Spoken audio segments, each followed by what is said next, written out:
você? Eu sou o Carlos Valentim, te dou boas-vindas a mais um programa Dicas Tributárias. Hoje eu trago para vocês importantes atualizações em matérias tributárias que devem produzir efeito já a partir de novembro de 23 desse ano e a partir de janeiro de 2024. Alguns vídeos atrás eu falei sobre a medida provisória 1171. Vocês devem estar lembrados, é aquela medida provisória que previa a tributação dos ganhos de capital, dos rendimentos de pessoas físicas do exterior e também tributação das offshores. E depois disso, essa medida provisória passou por uma avaliação na Câmara de Deputados, foi inserida nela diversas coisas nada a ver, aquilo que a gente chama de jabuti. Foi enviado isso para o Senado e o Senado parou com a análise dessa medida provisória. Estão até hoje ainda à espera da formação de uma comissão para analisá-la, mas pelo andar da carruagem eu acho que ela não vai para frente. A medida provisória 1171 é de 30 de abril de 2023 e no dia 1º de maio de 2023 foi editada também a medida provisória 1172. Essa medida provisória originariamente tinha apenas 3 artigos. O artigo 1º é aquele tradicional que fala que o presidente, no uso das suas atribuições, O artigo 2º dizia que a partir de 1º de maio de 2023 o salário mínimo seria de R$ 1.320 por mês e o artigo 3º também é um artigo já tradicional dizendo que essa medida provisória entra em vigor na data da sua publicação. Ponto.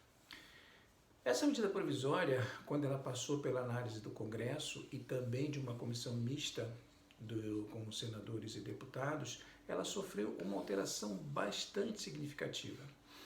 Teve um aumento no seu tamanho, ela não trata agora somente de salário mínimo, ela trata também daquela tributação que a medida provisória 1171 previa. Por isso que eu acho que essa medida provisória não vai para frente e esse é o assunto desse vídeo. Então vamos lá.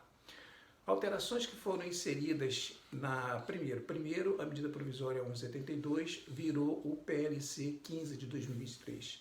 PLC é Projeto de Lei de Conversão, número 15 de 2023, está à disposição de vocês, quiserem consultar no site do Congresso Nacional, do Senado Federal, vocês vão encontrar a íntegra do texto lá. Esse texto foi aprovado na sessão do dia 8 de agosto passado e agora ele está encaminhando para as votações necessárias para a sua aprovação. Então, quais foram as alterações que foram introduzidas? Primeiro, criou-se uma situação bastante interessante. Aqueles 3 artigos somente que a medida provisória 1172 tinha sobre salário mínimo, aumentou pouco. Entrou um artigo a mais falando sobre a criação de um plano de manutenção do poder aquisitivo do salário mínimo. Achei bastante interessante isso vai ser baseado nos índices inflacionários, medido oficialmente pelo governo, para poder ter uma reposição a cada ano do salário mínimo para que ele não perca poder aquisitivo e não tem só as atualizações que têm sido feitas nos últimos anos. É uma medida bastante positiva. E depois disso entramos aí na tributação do imposto de renda. Então, ela fala que o imposto de renda das pessoas físicas com aplicações financeiras no exterior, aplicações em títulos e valores imobiliários, em fundos de investimento, em trusts também, em contas contas bancárias remuneradas, vão ser tributados no Brasil, na medida que eles forem disponibilizados, independente de serem trazidos para cá ou não. Até aí nenhuma novidade, até porque o artigo 34 do nosso Código Tributário, o artigo 34 do regulamento do imposto de renda, ele já fala sobre isso, eu já falei sobre isso aqui algumas vezes. Ele fala que para a tributação independe a origem do rendimento, independe da forma que ele é pago, basta o contribuinte ter a disponibilidade desse valor. Então, se trouxer para cá, não ele é tributado. A novidade que tem é que ele vai ser tributado, não mais como era antes, 15%, mas ele vai ser tributado de acordo com uma tabelinha que até R$ 6.000 anual é isento, de R$ 6.000 até R$ 50.000 ele teria uma tributação de 15%, estou olhando minha colinha aqui porque é tanta coisa, senão acabo me perdendo, e acima de R$ 50.000, 22,5%. Esses valores vão ser incluídos na declaração de ajuste anual, separado dos outros rendimentos, que é a tributação exclusiva, e dele não vai poder ser abatido coisa nenhuma. Então, ele vai ser tributado cheio.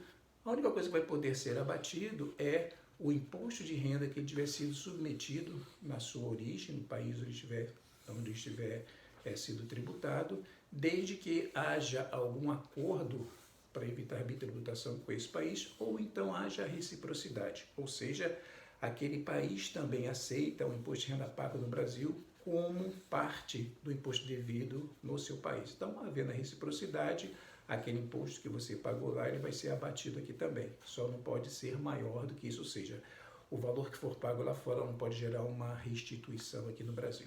Bom, depois disso a gente entra agora na tributação das pessoas jurídicas, das offshores no exterior, que são detidas por pessoas físicas aqui no Brasil.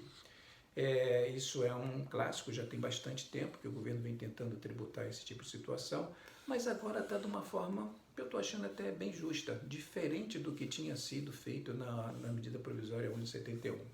Eles estão dividindo as offshores em duas espécies. Uma delas, aquelas que estão sediadas em países que são relacionados pela Receita Federal Brasileira com países de tributação favorecida, aqueles chamados paraíso fiscal, e também e separando os outros que estão nos países onde a tributação é normal, onde não tem nenhum tipo de vantagem fiscal, nada disso. Eu achei bem interessante isso, por quê? Porque isso já tem um precedente constitucional.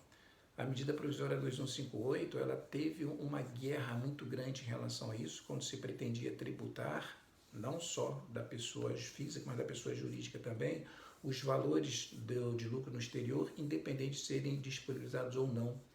Então, houve uma discussão enorme sobre a constitucionalidade desse artigo, dessa medida provisória no tocante a esse caso, e acabou sendo considerada constitucional para os casos onde estavam sediadas em países considerados como paraísos fiscais.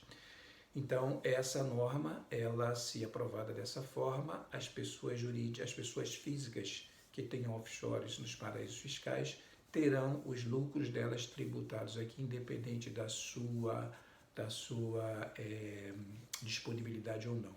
E a tributação vai ser exatamente igual àquilo das aplicações financeiras, ou seja, até 6 mil isento, acima de 6 mil até 50 mil 15% e acima de 50 mil 22,5%. Agora, as empresas offshores detidas, controladas por pessoas físicas no Brasil, mas que não estão em paraíso fiscal, estão, por exemplo, em Delaware, estão em outros países que têm uma tributação tranquila, elas serão tributadas apenas quando forem disponibilizados os lucros aqui no Brasil. Então, na medida, não disponibilizados os lucros no Brasil, não, disponibilizados os lucros em qualquer lugar. Então, quando essa empresa lá fora, ela declarar dividendos ou pagamento de juros aos seus acionistas, mesmo que o valor não seja trazido para cá, é aí sim que eles serão tributados no Brasil. Então, isso também obedece à ordem natural das coisas, que eu só posso ter tributação quando eu tenho disponibilidade econômica ou jurídica de uma renda. E essa disponibilidade econômica ou jurídica, entendida econômica, é aquela que entra no meu bolso, e a jurídica é quando o valor já está à minha disposição, mas eu só não utilizei ele ainda. Então, isso aí é uma coisa legal, eu acho que nesse ponto aí eles acertaram. Agora, uma outra coisa que essa PLC também traz é a possibilidade de você atualizar os valores que estão na sua declaração de bens em 31/12/2022, mantidos no exterior. Então, tem uma possibilidade de você fazer uma atualização desse valor, às vezes são valores históricos que estão há muitos anos lá, foram mandados numa época que a moeda tinha um valor bastante baixo, então hoje tem um ganho de capital expressivo. Então, tem uma oportunidade de você atualizar esses valores pagando um imposto sobre ganho de capital de 10% somente. É uma boa medida que deve ser analisada com bastante cuidado, cada um tem a sua situação. Agora, tem uns pontos importantes a serem observados.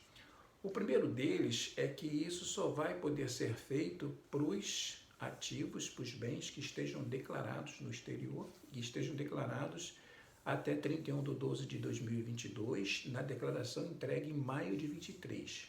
Para mim, isso fecha uma porta de se tentar fazer aí uma retificação para incluir algum bem que não estava sendo declarado para poder utilizar essa prerrogativa. Eu acho que não vai rolar desse jeito. Então, vai ser aquilo que estava na declaração original até 31/12 de 2022. Nesse caso, essa tributação ela vai ser sobre essa diferença que eu acabei de falar, atualização 10%, e o imposto deve ser pago até 30 de novembro de 2023. É uma possibilidade bastante interessante. Não se sabe ainda como se dará a formalização, porque o projeto de lei diz que a Receita Federal vai normatizar como é que vai ser feito isso, mas deve ser feito através de uma declaração que deve constar, no mínimo, a identificação do contribuinte, é claro, os valores, a relação dos bens que foram colocados, talvez para a Receita Federal poder checar se eles estavam existentes no 31/2 de 2022 na declaração de cada um, e os valores de aquisição, os valores de atualização e o cálculo do imposto. Mas não se sabe ainda como é que vai ser. Isso deve ser através de uma declaração, porque eu acho que a Receita Federal evitou um pedido de retificação para poder colocar esses valores, porque aí abriria uma oportunidade de se colocar bens que não estavam declarados ainda. Então, isso nós vamos ter que aguardar para ver como é que vai ficar. Então, essas alterações estão no Congresso, estão no Senado, ela vai ser votada. Teve alguma, no dia 15 agora, teve uma outra reunião dessa comissão mista que colocou aí algumas alterações. Essas alterações foram mais para corrigir alguns erros de redação que tinham no projeto inicial, então não deve ter mudado nada substancialmente não.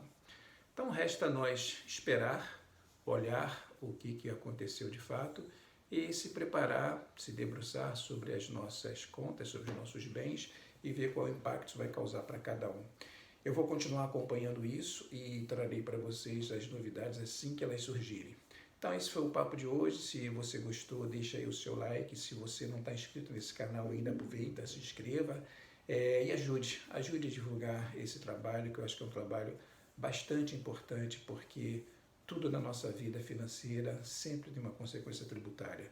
E muitas das vezes a gente acaba pagando mais ou pagando errado por deixar de perceber algum detalhe dentro da legislação. Eu estou aqui para ajudá-los, que precisarem, que quiserem discutir alguma coisa comigo sobre isso. Os meus dados estão aí logo após esse vídeo e a gente pode trocar uma ideia. Valeu? Um abraço para vocês e até a próxima. Tchau!